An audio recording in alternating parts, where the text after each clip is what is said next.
Good morning. We are live here with the Executive Director, Ms. Marcia Brasher, over at Wesley Meadows, and the Executive Director of the Community Foundation, Mr. Keith Fulcher, and of course, our favorite boss, Ms. Robin Hurdle, President of Maddox Foundation. Good morning, guys. How are we doing? Morning. Morning. Awesome. Well, Marcia, we are so excited. You guys have a lot of really great things going on over there at Wesley Meadows. And of course, earlier in the year, we took some time and we talked about how you guys were keeping people safe and also raising some money and doing just a bunch of extraordinary things. And of course, that was a few months ago, and we live in a completely different world now. So why don't you give us an update on how things are going over there? Things are going fairly well, other than the residents, not being having to be in quarantine away from their families. Other than that, things are relatively normal here.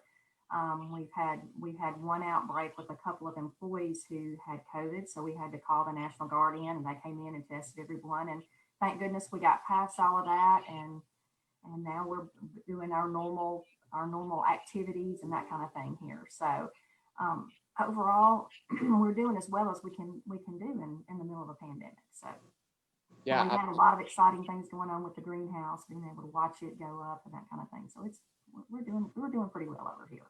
Absolutely, and it's definitely so important to keep our seniors safe, and they are most vulnerable, and we want to make sure that they are well taken care of, and we know that you guys are doing a great job with that. And so I know I had seen some things about some reopening plans and some different things like that before the holidays. Tell us a little bit more about some of those safety precautions and how people can engage with senior citizens, but also in a safe way. Right. Well, unfortunately, right now we had opened up for about 2 weeks in November for indoor visitation and with their families, and that was going really well. But unfortunately, the state has put out guidelines that we have to follow, and DeSoto County is averaging about 18% of all the cases in the state. So we're in the red zone. So we're not allowed to do indoor visitation or anything like that. So doing FaceTime and having those calls, those visits on our pads that we've received and everything have been very valuable to us, so that they can keep up with their families. We are hoping, because it doesn't at the cases today, it looks like we've got 3,600 cases today. And that continues to go up. So we are, we just doesn't look like we're going to be able to have visitation and that kind of thing. And we're trying to encourage our residents not to go out at Christmas, just to try to keep them safe. But it's the worst time of the year to tell you just can't be, you shouldn't be around your family.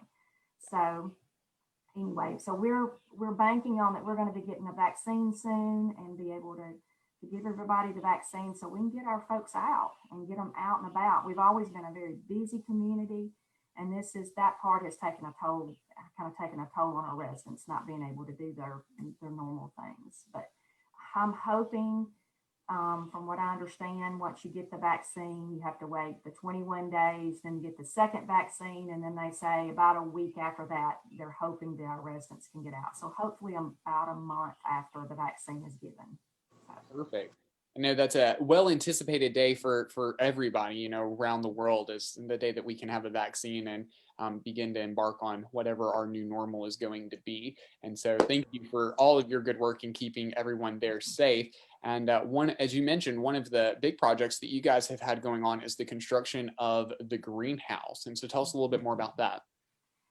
The construction of the greenhouse, it's going great. We're actually sheetrocking this week, and they've built the gazebo, and we've added they've already added the driveways and that kind of thing. But I do think we're kind of in the slow part of building right now. You're working on the inside, but it's very exciting because you can go in and actually see where the bedrooms are going to be, in the big open kitchen and den area. And my favorite part of the greenhouse is, of course, the porch that we got on the front. Our residents here love that. They love their porch. So But it's just awesome. If you have a chance, just ride through. I mean, it is open for people, just to ride through and look, but it's coming all together. It's awesome. And Now, do you have a waiting list for that? We actually have had people calling in. We have 4 or 5 people on the wait list already. And so we haven't started doing any advertising or anything like that. We're going to start that probably in February and that kind of thing. But yes, we already do have a waiting list. So. Awesome. And for those who don't know, can you explain a little bit more of what the greenhouse concept is and the unique amenity that this is going to bring to our community? Yes, the greenhouse home is it's a home. It's just like if you had your own home. It's made to have family dining. You've got the same caregivers, every week. So you recognize those faces. It's not a fearful thing to have a new caregiver every single day. It's designed and basically built around what elders with living with forgetfulness. It's built around them. Everything from the carpet that we're putting on the floor to the paint colors that we're choosing are made for people who have forgetfulness. Yeah. So it's going to be an awesome, it's going to be a completely different change from if you're ever in a dementia unit, you're on a long hallway and you just got rooms. It is built like a family. So that's going to be the biggest difference. Meant to make them feel like they were sitting in their own home. That is correct. Mm-hmm. Yeah, that's incredible, and definitely super excited for it. I know last time I was over there, it was just walls up and a roof, and so to hear that there's sheetrock going in, and you guys are putting some of the final interior details in is very, very exciting. Yeah, we're even planning on if they will give us a picture of their front door. We're actually going to put their front door on their door of their room. Oh, wow. So, I mean, there's a lot of little unique things that help them, that will help them in, transitioning from a home into the greenhouse. So it's just those little touches and those little details that really make a big difference. Yeah, absolutely, they do. And you guys have continued to fundraise throughout the pandemic. I know you guys had a couple of things that were scheduled for the spring that got pushed back. You were also a recipient of one of the grants from the Feed Fund, which the Community Foundation has been doing. And so to help with some telehealth communications. And so why don't you walk us through some of the different ways that people can continue to be involved and give to Wesley Meadows, even during these unique times? Yes.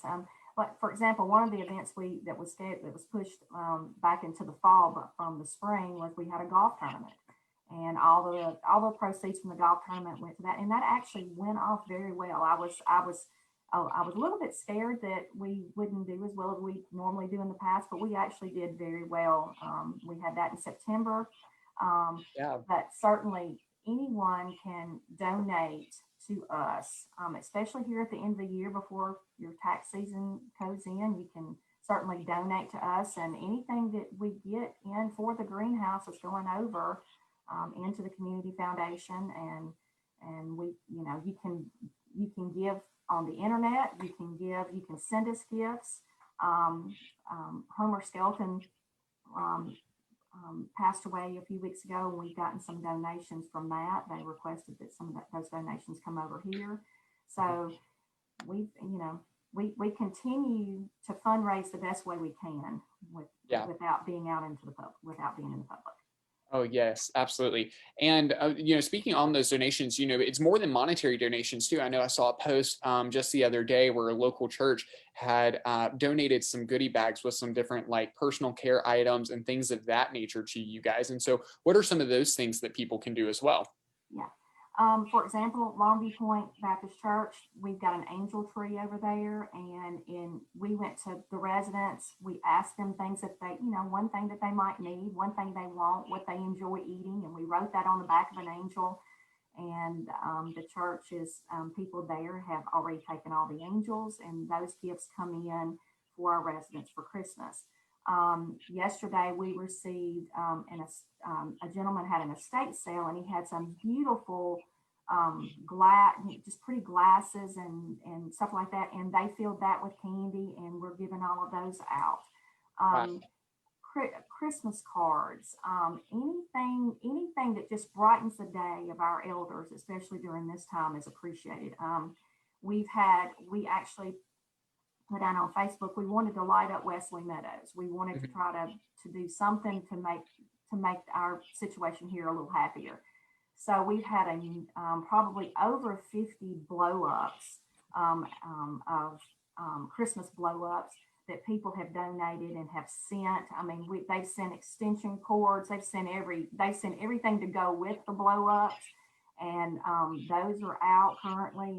And so we've got them out in the courtyard, down in front of assisted living. So, we're just trying to brighten the day of our elders. So if anyone wants to do anything for our folks, anything's appreciated. Anything to brighten their day. Yeah, absolutely. Like you said, it's those little touches, those little things that you do that really make a big difference. And so with that, Keith, is there anything that you would like to add on how people can continue to be involved with the different projects that we have going on?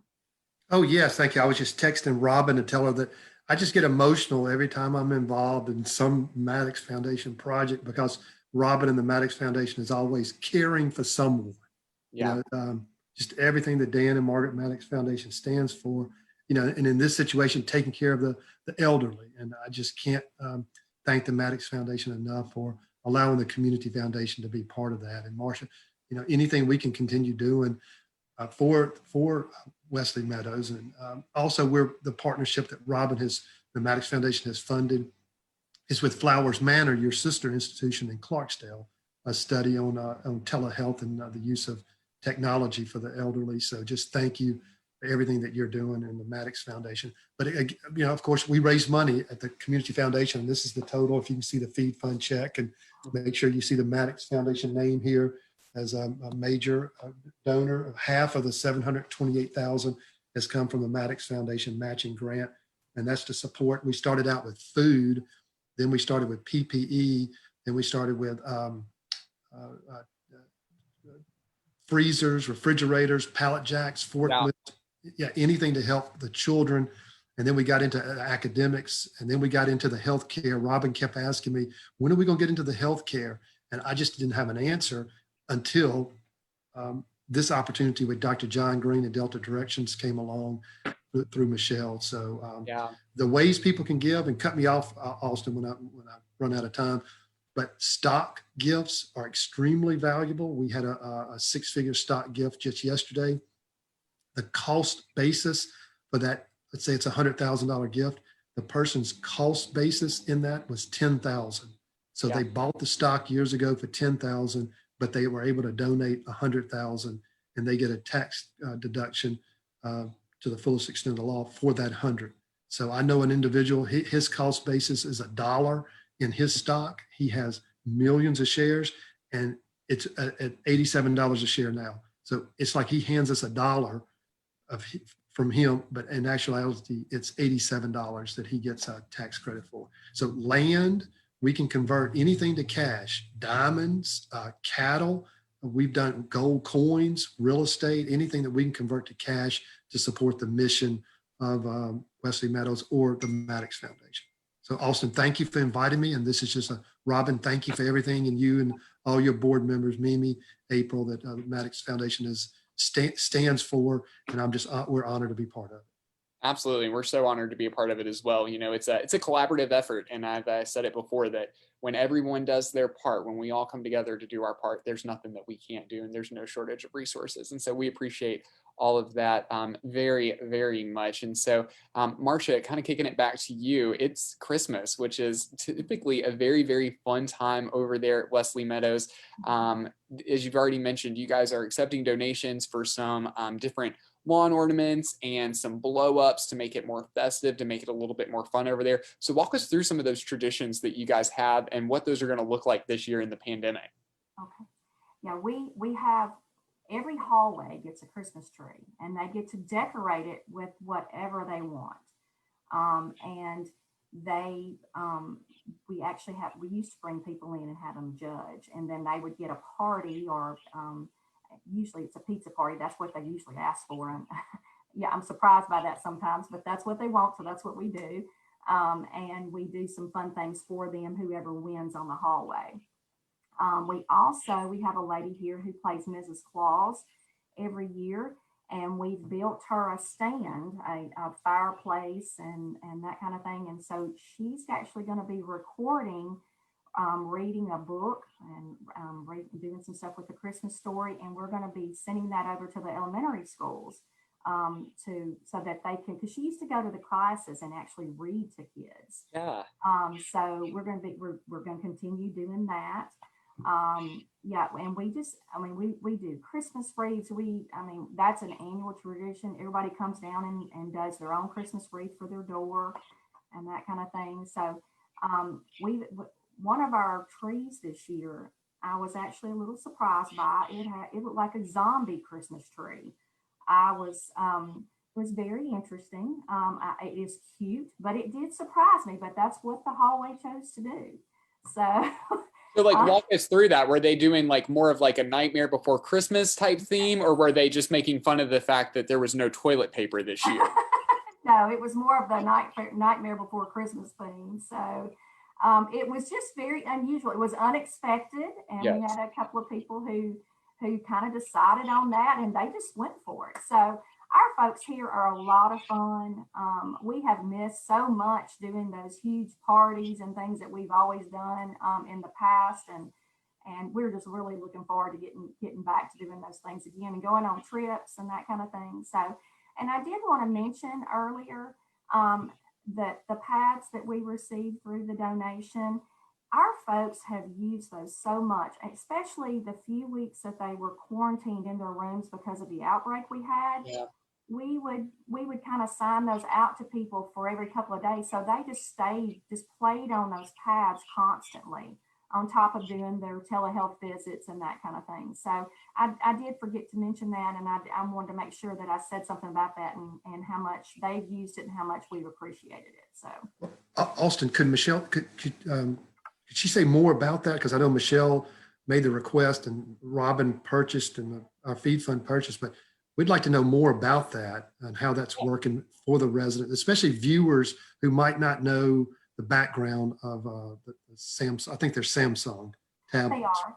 But just give it, Austin, if you don't mind, letting her give Go ahead. a little bit more background on how that works and why that was important. Okay.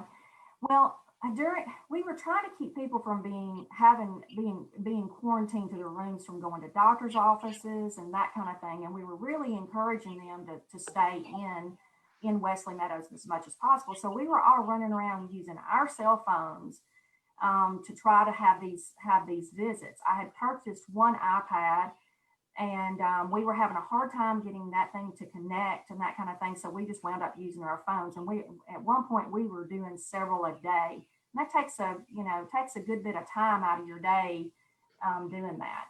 And so Michelle contacted me and asked me, would that be something we'd be interested in? And I said, yes, definitely. So we've been doing those calls, those telehealth visits on with their doctors. That has been extremely helpful. And we've got 10 iPad or 10 Samsung pads.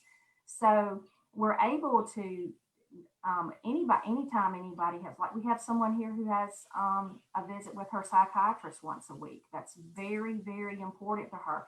Those visits take over an hour. And it's very helpful just to hand that pad to her and allow her to have that one-on-one visit in private without us being there using our cell phone and that kind of thing. So it's been very important to our residents. On top of the couple of weeks that we were in quarantine, like I said, we handed those iPads out. We had to sign them out so people could just use them to listen to music or have visits with their family. Using the pad. So we've downloaded all, it's got lots of music and lots of movies and lots of things that they can listen to and be a part of. So they've been invaluable to us. we even use them in the dining room every day and just play Christmas music right now. So, you know, I just can't tell you how much we appreciate it and how much they've been used, and it Yeah. helps them stay connected, not with their families, and stay connected with just life in general. So Absolutely. So important during these times. And definitely we're happy to be able to, provide you guys with those resources in partnership with the Community Foundation and the Feed Fund to make sure that those needs are met. And so thank you both so much for everything that you are doing. Keith, thank you for everything that the Community Foundation is doing. And Marcia, definitely everything that you guys are doing over there to keep everybody safe. And so wish you guys the best of luck, and definitely so excited to see the Margaret and Dan Maddox greenhouse once it's all finished, and getting to do a nice ribbon cutting on that. And so with that, thank you guys so much for your time and coming and talking with me today. okay, thank you so much. Thank everyone. Thanks, y'all. Thank you, Robin. Good to see everybody, Yes, it even with my spotty internet. is.